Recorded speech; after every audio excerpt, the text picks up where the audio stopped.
క్రైస్తవులందరికీ మనందరం కలిసి కొద్ది నిమిషాలు ఈ దినం దేవుని వాక్య భాగాన్ని ధ్యానం చేసుకుందాం. దీని మనకి ఏర్పాటు చేయబడిన లేఖన భాగము సామెతల గ్రంథము 10వ అధ్యాయము. సామెతల గ్రంథము 10వ అధ్యాయము 12వ వచనాన్ని నేను చదువుతా ఉన్నా. సామెతల గ్రంథము 10వ అధ్యాయము 12వ వచనం. పగ కలహమును రేపును, ప్రేమ దోషములన్నింటినీ కప్పును. ఆమేన్. ఈరోజు దేవుని చిత్తంలో నుంచి దేవుడు మనతో మాట్లాడుతూ పగ కలహమును రేపును, ప్రేమ దోషములన్నింటినీ కప్పును అని చెప్తా ఉన్నారు. పరిశుద్ధాత్మదేవుడు మన జీవిత విధానాలు మార్చడానికి, మనము జ్ఞానము కలిగి లోకంలో ప్రవర్తించడానికి, దేవుని సంపూర్ణ చిత్తంలో నడవడానికి ఎన్నో రకాల సామెతలు మరి జ్ఞాని అయిన సొలొమోను ద్వారా ఈ యొక్క గ్రంథంలో రాయించారు. సో దానిలో చాలా ముఖ్యమైనది, ఇంపార్టెంట్ అయింది, అన్నీ ఇంపార్టెంటే. కానీ ఈరోజు ప్రత్యేకంగా దేవుడు మనతో మాట్లాడుతున్న మాట పగ, ప్రేమ. ఈ రెండు ఆపోజిట్ వర్డ్స్ కదా. పగ ఏం కలుగ చేస్తుందంట? కలహాన్ని రేపుతుందంట, గొడవలు, డిస్టర్బెన్స్, నెమ్మది లేని పరిస్థితులు. కానీ ప్రేమ దోషములన్నింటినీ కప్పుతుంది అని దేవుని వాక్యం సెలవిస్తుంది. దీని గురించి మనం కొంచెం లోతుగా ధ్యానం చేద్దాం ఈరోజు. మరి పరిశుద్ధాత్ముడు ఎందుకు ఈ మాట విడుదల చేస్తున్నారో నాకైతే తెలియదు. కానీ ఎంతమంది జీవితాల్లో పగ లేదా ప్రేమ, ఈ రెండాటి మధ్యలో ఘర్షణ జరుగుతూ ఉందో ఈరోజు దేవుని ఆత్మ చేత మనము సరిచేయబడిన వారముగా, దేవుని చిత్తానుసారంగా మన జీవిత విధానాలు మార్చుకోవాలని ప్రత్యేకంగా వేడుకుంటూ సామెతల గ్రంథంలోనే 15వ అధ్యాయము 18వ వచనాన్ని నేను చదువుతున్నా. కోపోద్రేకి అగువాడు కలహమును రేపును, దీర్ఘశాంతుడు వివాదమును అణచివేయును. సో ఎవరు కలహం రేపడానికి సిద్ధంగా ఉంటారు అంటే కోపోద్రేకి అని చెప్తా ఉన్నారు.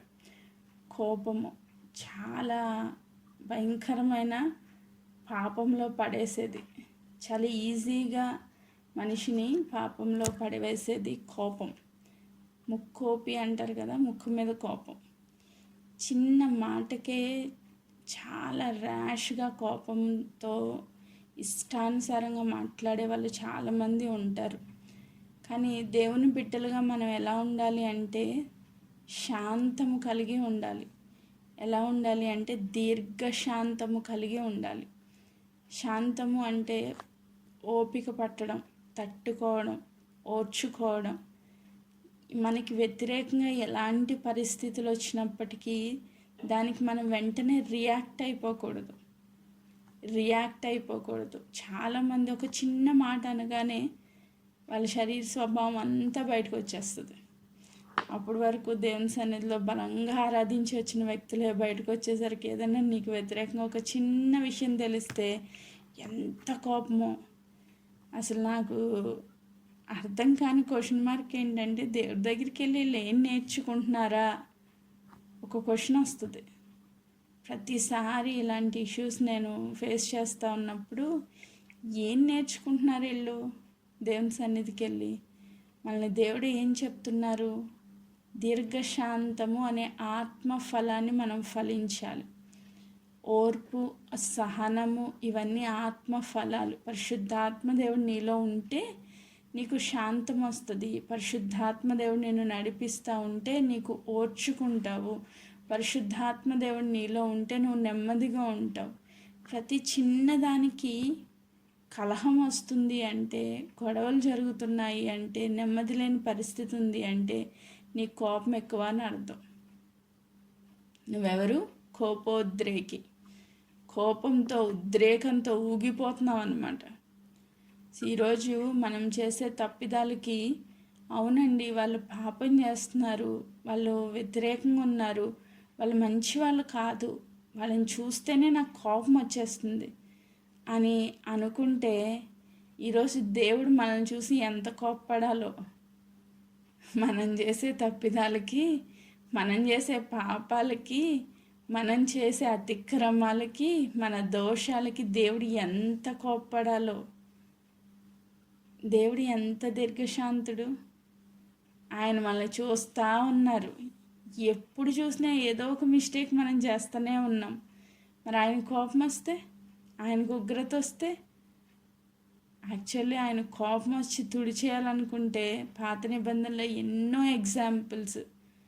మోషేతో అంటారు కదా, నువ్వు ఒక్కసారి పక్కకు జరుగు, వీళ్ళందరినీ ఈరోజే కంప్లీట్గా అందం చేస్తాను. దేవుడికి కోపం వచ్చిందంట. సొదొమ గొమొర పట్టణాలను చూసిలోపు కోపం వచ్చిందంట. వాళ్ళ దోష శిక్ష దేవుని దగ్గరికి వెళ్ళిపోయింది. ఆయన దిగి వచ్చి చూసి మొత్తం బూడిద చేసి పడేశారు. స్టిల్ ఇప్పటికీ అక్కడ ఒక్క మొక్క కూడా ఉండదు. జీవం లేని పరిస్థితి అయిపోయింది. అక్కడ ఎండిపోయింది మొత్తం. మనుషులందరూ అగ్ని గంధకాలతో కాల్చివేయబడ్డారు. దేవుని కోపం వస్తే ఎలా ఉంటుందంటే, నోహు వాడిని కట్టుకోమని లోపలికి వెళ్ళమన్నారు. మొత్తం జలాలు మొత్తం భూమిని కమ్మేసినాయి జలాలు. ఒక్క మనిషి కూడా బ్రతకలేదంట. అంతా చనిపోయింది. అంత కోపం దేవుడికి. కానీ ఆ కోపం అంతటినీ మన పాపం వల్ల వచ్చే ఆ జీతం వల్ల మరణం అంతటిని యేసుక్రీస్తు ప్రభు మీద వేసుకుని మనల్ని క్షమించి ప్రేమించిన దేవుడు. ఆమేన్. ఈరోజు క్రీస్తు బిడ్డగా దేవుడు అంత దీర్ఘశాంతం మన ఎడల చూపిస్తే, అంత దీర్ఘశాంతము మన ఎడల చూపించి తండ్రికి మనకి మధ్యలో ఉన్న వివాదాన్ని అణిచివేస్తే, మనమేమో మన పక్కనోడిని క్షమించలేకపోతున్నాం. మన పక్కనోడిని క్షమించలేకపోతున్నాం. మన పక్కనోడిని ప్రేమించలేకపోతున్నాం. మన పక్కన వాళ్ళని ఓర్చుకోలేకపోతున్నాం. ఈరోజు కుటుంబాల్లో చాలా కలహాలు ఎందుకు వస్తున్నాయి? ఓర్పు లేని పరిస్థితిని బట్టి వస్తున్నాయి. అందుకే అంటున్నారు 18వ వచనము, సామెతల గ్రంథం 15వ అధ్యాయం 18వ వచనంలో, కోపోద్రేకి అగువాడు కలహమును రేపును. కోపోద్రేకి, కోపంతో ఊగిపోతున్నవాడు ఎప్పుడు ఏదో గొడవ పెడతానే ఉంటాడు. అయితే మనమేం చేయాలంటే, దేవుని బిడ్డగా దానికి అగ్నికి ఆజ్యం పోసినట్టు కలహాన్ని ఇంకా ఎక్కువ చేయడం కాదు, కానీ దీర్ఘశాంతుడు వివాదమును అణచివేయను. దాన్ని కప్పడానికి, అణచడానికి, దాన్ని కామ్ డౌన్ చేయడానికి మన వంతు ప్రయత్నం మనం చేయాలి. అంతే తప్ప దాన్ని ఇంకా ఎక్కువ చేసేటట్లుగా మన బిహేవియర్ ఉండకూడదు. దేవుని బిడ్డగా నీలో దీర్ఘశాంతము అనే ఫలాన్ని ఫలించాలి అని పరిశుద్ధాత్మ దేవుడు సెలవిస్తూ ఉన్నారు. ఆమేన్. ఇంకొక మాట చదువుతున్నాను. అదే సామెతల గ్రంథం 17వ అధ్యాయం 9వ వచనాన్ని, ప్రేమను వృద్ధి చేయగోరువాడు తప్పిదములను దాచిపెట్టును. జరిగిన సంగతి మాటి మాటికి ఎత్తువాడు మిత్ర భేదము చేయను. మాటి మాటికి ఈ చిన్న గొడవ అయిందంటే ఎక్కడికి వెళ్ళిపోతారంటే, పెళ్ళైన ఫస్ట్ డేకి వెళ్ళిపోతారు భార్యాభర్తలు. పెళ్ళైన కొత్తల్లో నువ్వు ఇలా అన్నావు, నువ్వు ఇలా చేసావు అని చెప్పి అక్కడి నుంచి హిస్టరీ మొదలైద్ది. 10 ఏళ్ళైందో, 15 ఏళ్ళైందో, 20 ఏళ్ళైందో మొత్తం స్టోరీ వస్తుంది. మాటి మాటికి జరిగిపోయిన సంగతులు నువ్వు ఎత్తుతున్నావంటే నువ్వు దేవుని బిడ్డవు కానే కాదు. అసలు నన్ను అడిగితే నువ్వు దేవుని యొక్క బిడ్డవైతే అన్నీ ఏం చేయాలంట? మర్చిపోవాలి, దాచిపెట్టాలి. ప్రేమను వృద్ధి చేయగోరువాడు తప్పిదములను దాచిపెట్టును. దాచాలి. ఈ మాటలు కొంతమందికి నచ్చకపోవచ్చు, కానీ ఇది వాక్యం కాబట్టి సత్యం.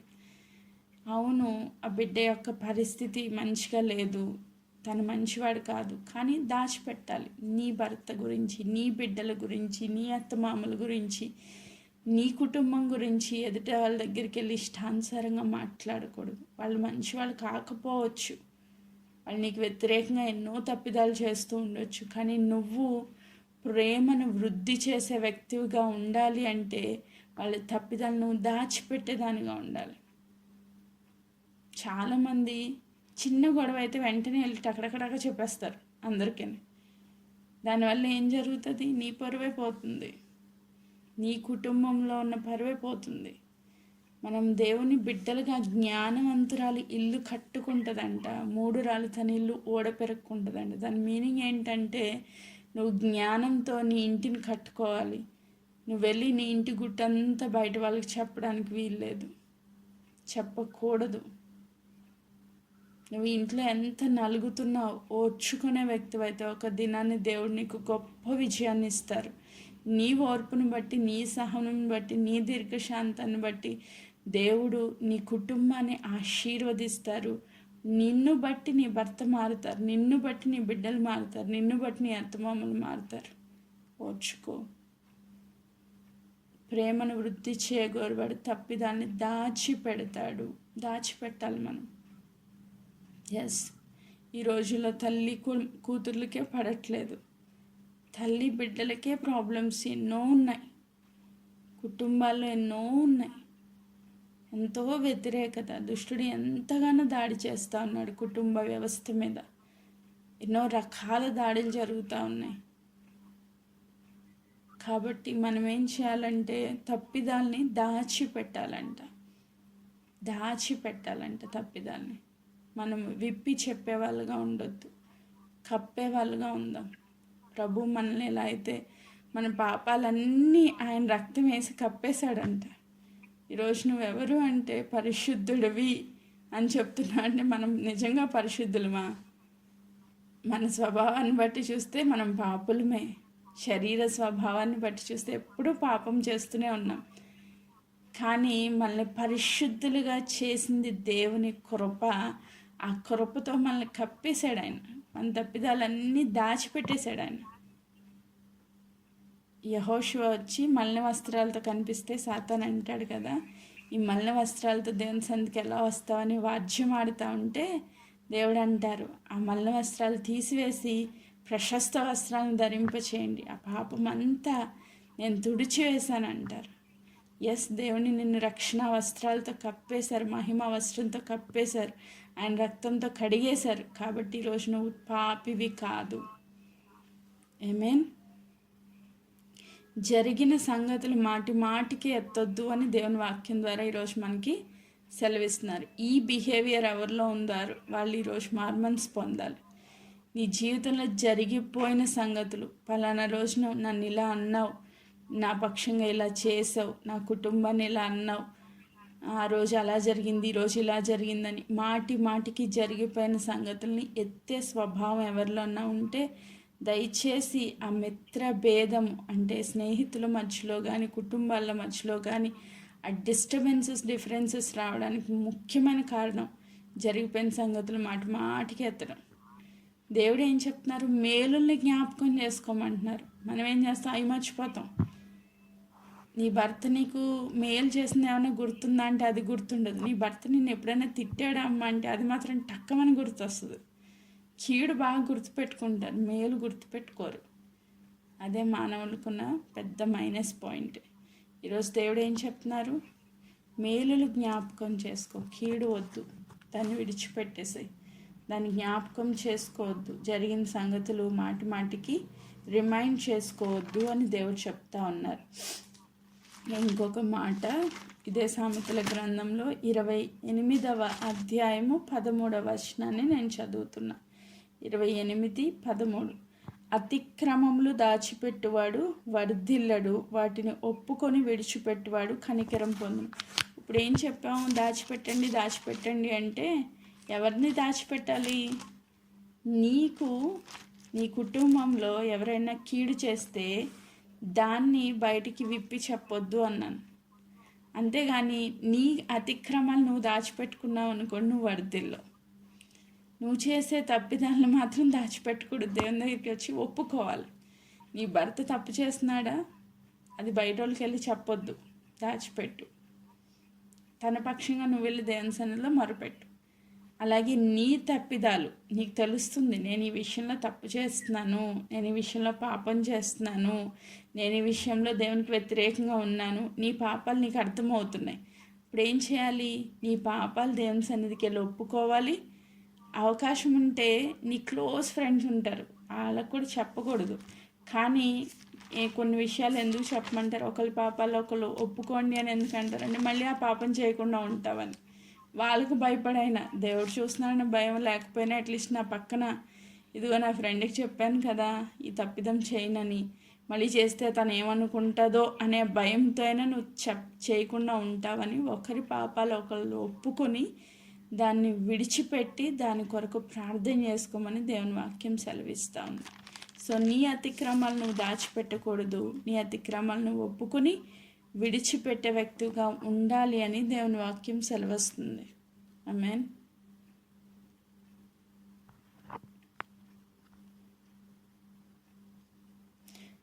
ఇంకా మనం కొంచెం ముందుకు వెళ్తే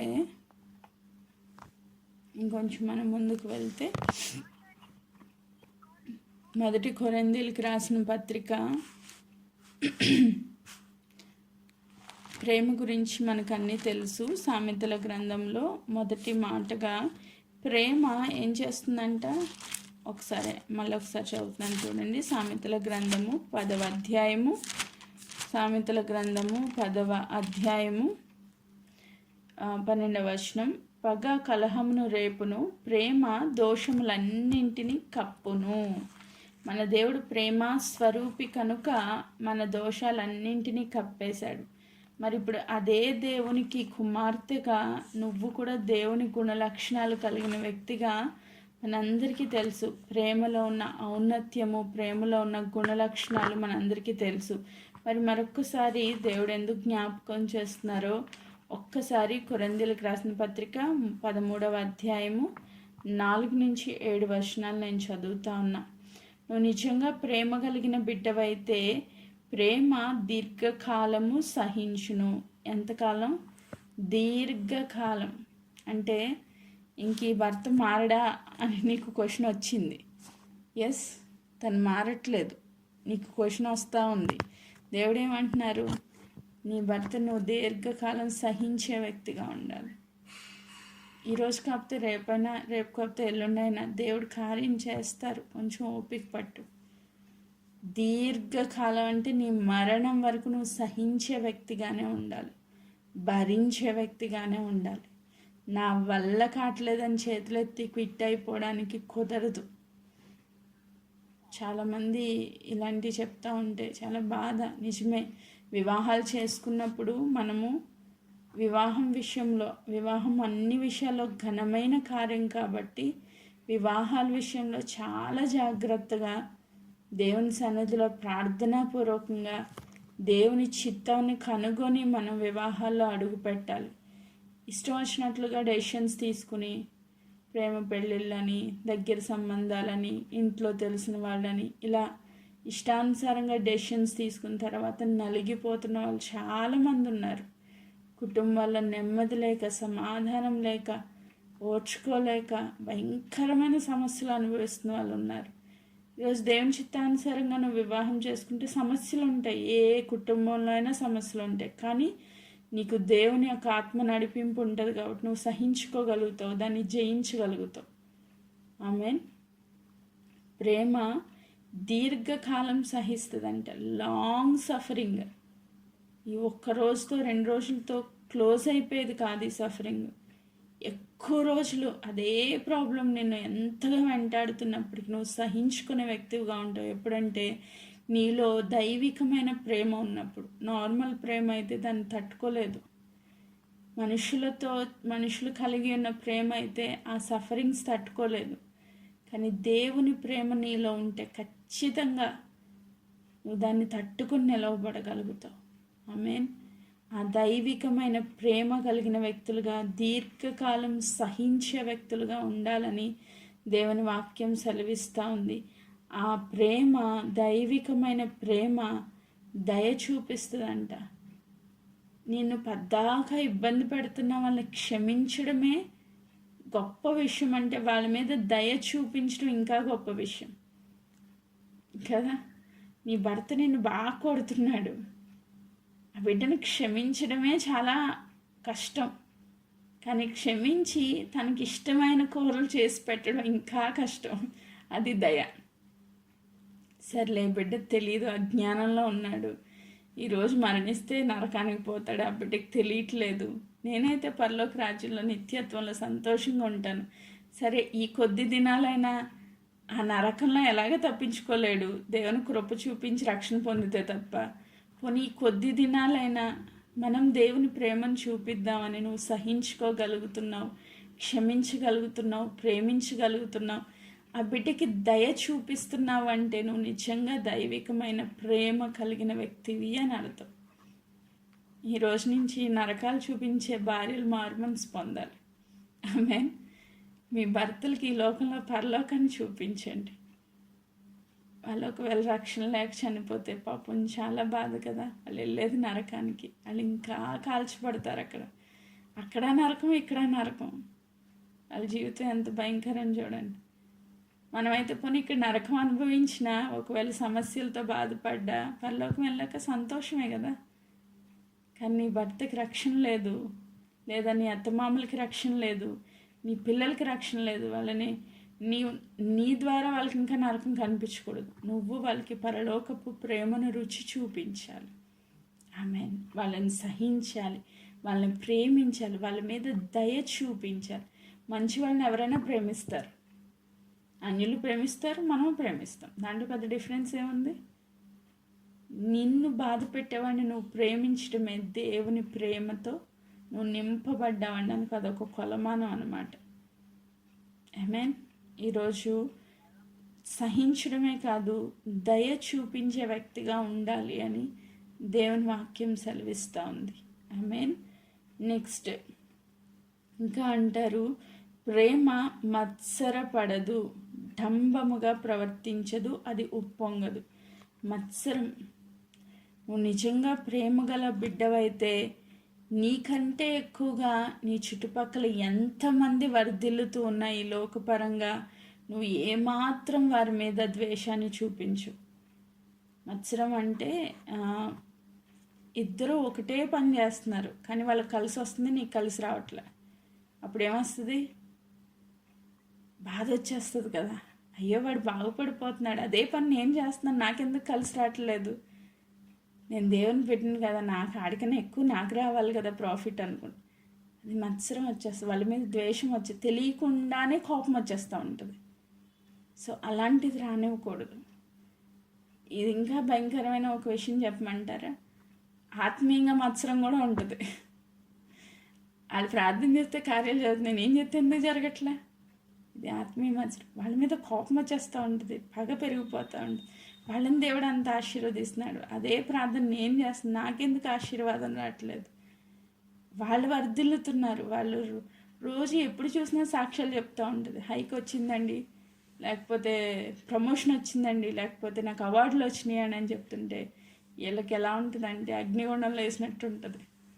అదే ప్రార్థన నేను చేస్తున్నాను, నా భర్తకి ఏం లేదు, అభివృద్ధి లేదు, ఇంకా కోపం వచ్చేస్తూ ఉంటుంది. అలా కాదు, దేవుడు నీకు ఏది నిర్ణయించారో అది నీవు అనుభవంలోనికి వచ్చేంత వరకు ఓపిక పట్టాలి. ఆమేన్. సో ఆత్మీయ మత్సరం ఉండకూడదు, శారీరక మత్సరం కూడా ఉండకూడదు. ప్రార్థనలో సహోదరుల విషయంలో కూడా మత్సరం ఉండకూడదు. సో అలాంటి ఒకవేళ మనలో ఉంటే సరి చేసుకుందాం. నెక్స్ట్ ఇంకా అంటారు, డంబముగా ప్రవర్తించదు. డంబం లేని దాన్ని ఉన్నట్లు చూపించుకోవడం. ఈరోజు ప్రపంచం అంతా ఈ డంబం చుట్టూనే తిరుగుతుంది. నన్ను అడిగితే ప్రపంచం అంతా నీకేమున్నా లేకపోయినా స్టేటస్ ఉంది చూపించుకోవడానికి. ఈ మాట అంటే బాధపడతారేమో నాకు తెలియదు, కానీ ఒక కాఫీ షాప్కి వెళ్తే కాఫీ పిక్చర్ తీసి స్టేటస్ పెడుతున్నారు. ఎందుకు పెడుతున్నారో నాకు అర్థం కావట్లేదు. అంటే నేనమ్మా కాఫీ షాప్కి వెళ్ళానని చూపించుకోవడానికి, నేనమ్మా కేఎఫ్సీకి వెళ్ళాను చూపించుకోవడానికి. అప్పుడప్పుడు బయటకు వెళ్ళినప్పుడు చూస్తూ ఉంటే ముందు ఆర్డర్ రాగానే ఫోటోలు తీస్తూ ఉంటారు. మా అమ్మాయి చెప్తుంది, ఎందుకు తీస్తున్నారు తెలుసా? ఇన్స్టాగ్రామ్లో పెట్టడానికి. ఎందుకే అంటే నేను చూపించుకోవడానికి. ఈరోజు చూపించుకోవడం, డంబాలు చూపించుకోవడానికి మనుషులు ఎంత తాపత్రయపడుతున్నారో. లేనివి ఉన్నట్లుగా చూపించుకోవడం, ఉన్నవి కూడా చూపించుకోవడం అవసరం లేదు మనకి. ఈ డంబాలు ఏం అవసరం లేదు. దేవుని ప్రేమను బట్టి మనము నెమ్మది కలిగి తగ్గించుకొని ఉండాలి. డంబంగా ఉండకూడదు, డంబంగా ప్రవర్తించకూడదు. లేని వాటిని అవసరం లేదు, మనం చూపించుకోవాల్సిన అవసరం లేదు. అది ఉప్పొంగదు. ఉప్పొంగకుండా తగ్గించుకుని ఉండడం మనం నేర్చుకోవాలి. ఇంకా అంటారు కదా, అమర్యాదగా నడవదు. అమర్యాద. నువ్వు ప్రేమ కలిగిన వ్యక్తివైతే మర్యాదగా ప్రవర్తిస్తావు. మర్యాద. మర్యాద అంటే తెలుసు కదా, ఎవరిని తక్కువ చేయొద్దు. అందరం ఎలా ఉన్నామంట, దేవుని పోలికలో ఉన్నాం. అది రక్షణ పొందిన వ్యక్తి అయినా పొందలేని వ్యక్తి అయినా ఆ వ్యక్తి ఎలా ఉన్నాడు, దేవుని పోలికలో ఉన్నాడు. నువ్వు ఎవరినైనా అమర్యాదగా మాట్లాడుతున్నా, మర్యాదగా వాళ్ళతో నడుచుకుంటూ ఉన్నా దేవుడు బాధపడతారు. కాబట్టి నువ్వు ఎవరితోని అమర్యాదగా నడుచుకోవద్దు. నీ వంతు నువ్వు ప్రేమను చూపించు. ఎదుటివాడు ఒకవేళ నీతో అమర్యాదగా ప్రవర్తించినది దేవునికి అప్పగించు. దేవుడు ఖచ్చితంగా వాళ్ళని సరిచేస్తారు. ఒక దినాన్ని వాళ్ళ తప్పు వాళ్ళు తెలుసుకుని వచ్చి నీకు క్షమాపణ చెప్పే ఆ గడియను దేవుడు తీసుకొస్తారు. యోసేపు అన్నలు చాలా మర్యాదగా ప్రవర్తించారు, కానీ యోసేపు మాత్రం వారితో మర్యాదగా నడుచుకున్నాడు. తన టైం వచ్చినప్పుడు తన కోపం చూపించలేదు, ద్వేషాన్ని చూపించలేదు. తను వారిని ప్రేమించాడు, వారిని హత్తుకున్నాడు, వారికి అన్ని సౌకర్యాలు చేశాడు. వాళ్ళని తీసుకొచ్చి వాళ్ళకి సమృద్ధి కలిగి జీవించేటట్లుగా సహాయం చేశాడు. ఒక దినాన్ని నీకు హాని చేసిన బిడ్డలు, నేను బాధ పెట్టిన వాళ్ళని దగ్గరికి వచ్చినప్పుడు వాళ్ళతో అమర్యాదగా ప్రవర్తించొద్దు. దేవుని వాక్యం సెలవిస్తుంది. నువ్వు నిజంగా దేవుని ప్రేమ కలిగి ఉంటే అమర్యాదగా నడవద్దు. స్వప్రయోజనము విచారించుకో. సొంత ప్రయోజనం. స్వార్థపూరితమైన లోకంలో మనం ఉన్నాం. ఇది చాలామందిని కలిసివేస్తున్న విషయం. స్వప్రయోజనం, సొంత ప్రయోజనాలు. సో మన గురించి మనమే ఆలోచించుకుంటూ ఉంటే, ఎదుటివాడి గురించి ఆలోచించకపోతే అది స్వప్రయోజనం అవుద్ది. ఎదుటివాడి జీవితంలో ఆ సిచ్యువేషన్లో నువ్వు ఉండి వాళ్ళ గురించి ఆలోచించు. అప్పుడు నీకు వాళ్ళ బాధ ఏంటో అర్థమవుతుంది. ఆమేన్. వాళ్ళ పొజిషన్లో ఉండి ఆలోచిస్తే వాళ్ళ బాధ ఏంటో మనకు అర్థమైంది. మన సైడ్ నుంచే అంతసేపు మనం చూస్తాం. ఎప్పుడు నాకు మేలు జరిగిందా, నేను అనుకునే స్వప్రయోజనం గురించి ఆలోచించుకునే వ్యక్తిగా ఉండొద్దు.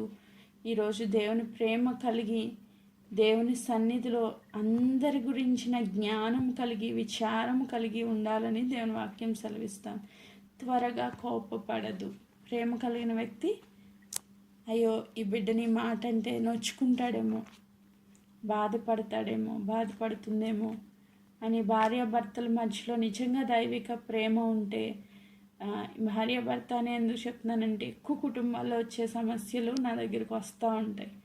సో వీళ్ళిద్దరి మధ్యలో నిజంగా దైవిక ప్రేమ ఉంటే ఏమనుకుంటారు, ఈ మాట అంటే బాధపడుతుందేమో, వద్దులే. నిజంగా అది నిజమైనా కూడా అనడానికి ఆలోచిస్తాం, ఎందుకంటే బాధపడతారేమో అని. ఎవరు దేవుని ప్రేమ ఉన్నవాళ్ళు, లేదా మొహం మీద ఉన్నట్టు కొండ బదులు కూడా చెప్తాను నేనంటే నీకు ప్రేమ లేదని అర్థం. వాళ్ళు బాధపడతారన్నప్పుడు అనొద్దు ఆ మాట, వదిలేసాయి. దేవుని చేతికి అప్పగించి వదిలేసాయి. అది నా రైట్ అంటే నేను దేవుని ప్రేమ లేని వాడవని, త్వరగా కోపపడే వ్యక్తివైతే దేవుని ప్రేమ లేని వాడవని అర్థమవుతుంది.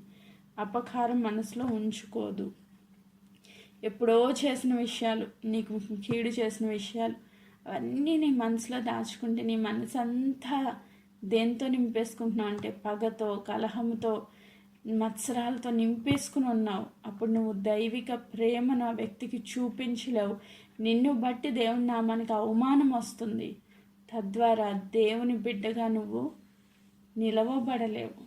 సో ఈరోజు దేవుని ప్రేమ నీలో ఉంటే ఏ వ్యక్తి గురించిన అపకారం నీ మనసులో దాచుకోవద్దు. క్షమించి విడుదల చేయడానికి నువ్వు ఇష్టపడు. ఎస్ దేవా, ఈ బిడ్డ చాలా తప్పులు చేస్తున్నాడు, కానీ నీ ప్రేమతో నేను క్షమిస్తున్నాను, నీ ప్రేమతో నేను ప్రేమిస్తాను, నీ ప్రేమతో ఓర్చుకుంటాను, నీ ప్రేమతో భరిస్తాను, నీ ప్రేమతో దయ చూపిస్తాను. ఈరోజు మనము మార్చుకుందాం మన హృదయ స్థితిని. ఎస్, ఇవేమీ మనలో లేవు, కానీ మార్చుకుందాం. ఇంకా అంటారు 6వ వచనం, దుర్నీతి విషయమై సంతోషపడక సత్యమందు సంతోషించును, దుర్నీతి విషయమై సంతోషింపక. ఇప్పుడు అనన్య సపీర వీళ్ళిద్దరూ దుర్నీతి విషయమై సంతోషించారు, సత్యంలో సంతోషించలేకపోయారు. వాళ్ళిద్దరు ఏకత్వంలో ఉన్నారు, దేవుని బిడ్డలే, పొలం అమ్మేశారు, దేవునికి ఇద్దామని నిర్ణయించుకున్నారు, కానీ కొంత దాచిపెట్టేశారు. అది దుర్నీతి. దేవుని దగ్గర అబద్ధం ఆడడానికి సిద్ధపడిపోయారు. దానిలో సంతోషించకూడదు, సత్యమందు సంతోషించాలి, సత్యాన్ని మనము కలిగి జీవించాలి. సో పేదర్ దగ్గరికి వచ్చినప్పుడు దుర్నీతి విషయమై వాళ్ళు సంతోషించే ఏకత్వంలోకి వచ్చేసారు. ఇద్దరూ చనిపోయారు, కుటుంబం కొలాప్స్ అయిపోయింది, ఎందుకంటే వాళ్ళలో సత్యం లేదు. ఈరోజు ప్రేమ కలిగిన వ్యక్తులు ఎలా ఉండాలంటే సత్యంలో సంతోషించాలంటే అన్నింటికి తాళును, అన్నింటినీ నమ్మును, అన్నింటినీ నిరీక్షించును, అన్నింటినీ వచ్చును, అన్నింటినీ తాళ్ళును దగ్గర 3 అనేసి ఫుట్ నోట్లో అన్నింటినీ కప్పును అన్నారు. కప్పేయాలంతే. కప్పేస్తే, ప్రేమతో కప్పేస్తే ఇంకా అక్కడ కోపము, ద్వేషము, మత్సరం ఇవేమీ రావు. ప్రేమ ఉన్న చోట ఇవేమీ ఉండవు. ప్రేమ లేని చోట ఇవన్నీ వచ్చేస్తాయి అన్నమాట. నిజంగా నువ్వు ప్రేమతో కప్పేసే వ్యక్తిగా ఉండాలి. ఈరోజు అన్నింటినీ ఓర్చుకొని, అన్నింటినీ నమ్మి, అన్నింటినీ నిరీక్షించి, అన్నింటినీ భరించే ఆ ప్రేమను దేవుడు మనకి ఇచ్చునుగాక. ఆమేన్. ఇంకొంచెం ముందుకెళ్దాం. ఇప్పుడు సామెతల గ్రంథం 10వ అధ్యాయము 12వ వచనం నుంచి మనం వచ్చాం. మరొకసారి ఆ వచనాన్ని నేను చదువుతున్నాను. పగ కలహాన్ని రేపును, ప్రేమ దోషములన్నింటినీ కప్పును. ఈరోజు దైవిక ప్రేమ కలిగిన వ్యక్తిగా దోషాలన్నింటినీ కప్పేద్దాం. యేసుక్రీస్తు ప్రభు మన దోషాలన్నీ ఎలా కప్పేశారో, ఆయన రక్తంతో ఎలా అయితే కప్పేశారో కనిపించకుండా మనము కూడా అన్నీ కప్పేద్దాం. ఈ డెసిషన్ తీసుకుందామా ఈరోజు? దేవా, ఇంతవరకు నేను కప్పలేకపోయాను, విప్పుతా పోయాను, చరిత్ర అంతా విప్పుతా పోయాను. ఈరోజు నుంచి నేను మార్పు చెందుతాను. దేవుని దృష్టిలో మనం మంచిగా ఉంటే ఎదుటివాడు ఎలా అన్నా ఉండేవాడిని దేవుడు చూసుకుంటారు. ఈరోజు నుంచి నేను కప్పే వ్యక్తిగా ఉంటాను, విప్పే వ్యక్తిగా ఉండను. ఒక డెసిషన్ తీసుకుందాం. అలాగనే యాకోబు రాసిన పత్రిక 5వ అధ్యాయము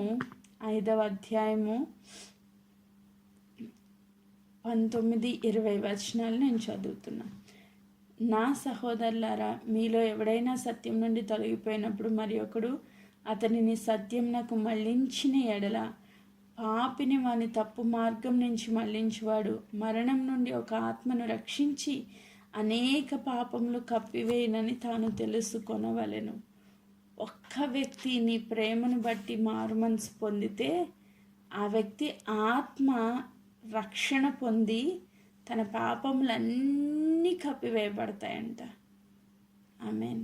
ఎవరైనా సత్యంలో నుంచి తొలగిపోతే, ఎవరైనా దేవునికి దూరం అయిపోతే, నువ్వు ప్రేమతో వెళ్ళి ఆ వ్యక్తిని సంపాదించుకుంటే, దేవుడు చెప్తున్నారు, నువ్వు ప్రేమతో ఆ వ్యక్తిని సంపాదించుకుంటే ఆ పాపాలన్నీ నువ్వు కప్పేసిన వాడు అవుతావు. అంతే. ఎవరికైనా సువార్త చెప్పి ఎవరినైనా నీ ప్రేమ చేత దేవుని సన్నిధికి నడిపించావా, ఆ వ్యక్తి పక్షంగా నువ్వు చేసిన గొప్ప కార్యం ఏంటంటే ఆయన పాపాలన్నీ కప్పివేశావు అన్నమాట. ఆమేన్. ఆ వ్యక్తి ఆత్మరక్షణ పొందడానికి నువ్వు మూలంగా మార్చబడ్డావు. ఈరోజు అలాంటి కృప మన అందరికీ దేవుడు ఇచ్చునుగాక. ఆమేన్. Praise God. ఇంకొక మాట చెప్పి నేను ముగిస్తాను. 1 పేతురు పత్రిక 4వ అధ్యాయము 8వ వచనం.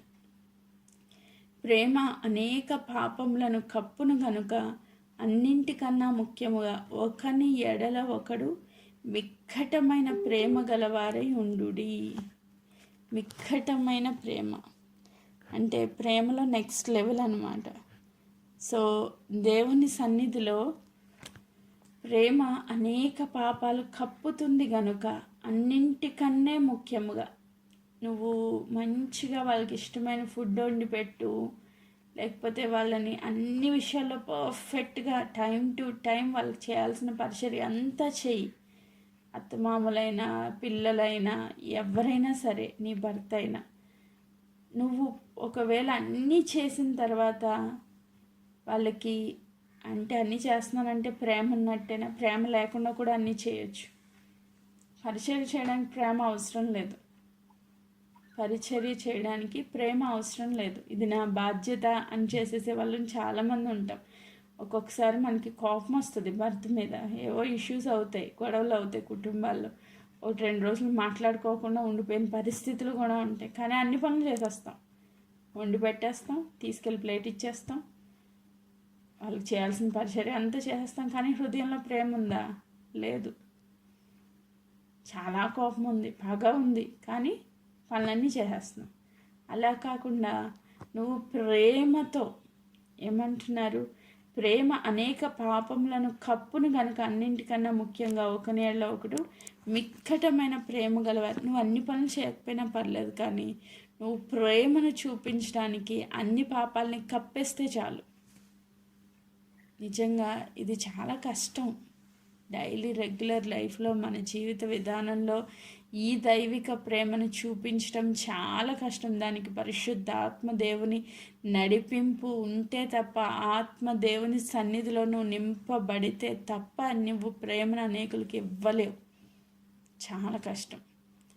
కానీ మొట్టమొదటిగా దేవుని బిడ్డకు ఉండాల్సింది ప్రేమే.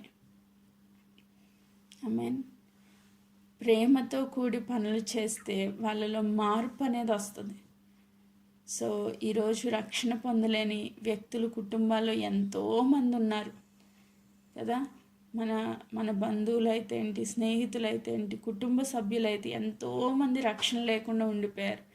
ఈరోజు నీ ప్రేమతో ఒక్క వ్యక్తినైనా నువ్వు మార్చగలిగితే, నీ ప్రేమతో ఒక్క వ్యక్తికైనా పరలోక రాజ్యాన్ని రుచి చూపించగలిగితే నిజంగా దేవుడు ఎంతో సంతోషిస్తారు. మిక్కుటమైన ప్రేమ కలిగిన వ్యక్తులుగా ఉండాలని దేవుడు వాక్యం సెలవిస్తుంది. ఒకవేళ ఈ ప్రేమ విషయంలో మనం తగ్గిపోయి ఉన్నామేమో, మరి నాకైతే తెలియదు. కానీ ఈరోజు దేవుడు మాట్లాడుతున్నారంటే ఖచ్చితంగా ఈ మాట మన జీవితంలో నెరవేర్పులో చూడాలి. నేను ప్రేమ కలిగిన వ్యక్తిగా ఉండాలి, నేను దైవిక ప్రేమతో ఓర్చుకోవాలి, నేను సహించాలి, నేను భరించాలి, నేను దయ చూపించాలి. ఈరోజు నేను అని పెట్టుకుని ఈ పనులన్నీ చేద్దాం. ఆమేన్, ఆమేన్. ఈ డెసిషన్ మనం తీసుకుందాం. అండ్ ఫైనల్గా సామెతల గ్రంథం 10వ అధ్యాయం 12వ వచనం మరొక్కసారి చదువుతున్నాను. పగ కలహమును రేపును, ప్రేమ దోషములన్నింటినీ కప్పును. పగ ఉంటే, ఎవరి మీదన్నా కోపం ఉంటే, ఎవరి మీదన్నా ద్వేషం ఉంటే ఈరోజు విడిచిపెడదాం. ఆ ప్లేస్లో దేవుని రక్తం చేత కడగబడదాం. మన హృదయంలో ఉన్న చీకటి, ఆ పాపము కంప్లీట్గా విడిచిపెడదాం. ఎస్ లార్డ్, నీ ప్రేమతో నేను ఆ వ్యక్తిని క్షమిస్తున్నాను, నీ ప్రేమతో ఆ వ్యక్తిని నేను చేర్చుకుంటాను, నీ ప్రేమను ఆ వ్యక్తికి నేను చూపిస్తాను. ఈ లోకంలో నరకాన్ని కాదు, పరలోకాన్ని, పరలోకపు సంతోషాన్ని వ్యక్తికి నేను చూపిస్తాను అని ఒక తీర్మానం తీసుకుందాం. ప్రేమతో దోషాలన్నీ కప్పేద్దాం. ప్రభు నీకు ఏదైతే చేశారో, నా రుణస్థులను నేను క్షమించిన ప్రకారం నా రుణములు నీవు క్షమించుము. పరలోక ప్రార్థనలో మనం డైలీ చేస్తున్నది. అంటే మనం ఎదుటి వాళ్ళని క్షమిస్తే దేవుడు మనల్ని క్షమిస్తారు. ఎదుటి వాళ్ళకి మనం ప్రేమ చూపిస్తే దేవుడు మనకి ప్రేమ చూపిస్తారు. సో నువ్వు దేవుడి నుంచి ఆ ప్రేమను పొందుకోవాలంటే ఈరోజు ఎదుటివాడికి మనం ప్రేమ చూపించే వ్యక్తులుగా మార్పు చెందాలని కోరుకుంటూ ఈ మాట నేను ముగిస్తున్నాను. దేవుడి వాక్య భాగమును మనందరి జీవితాల్లో సంపూర్ణ నెరవేర్పులోనికి తెచ్చును గాక. ఆమేన్. Praise God.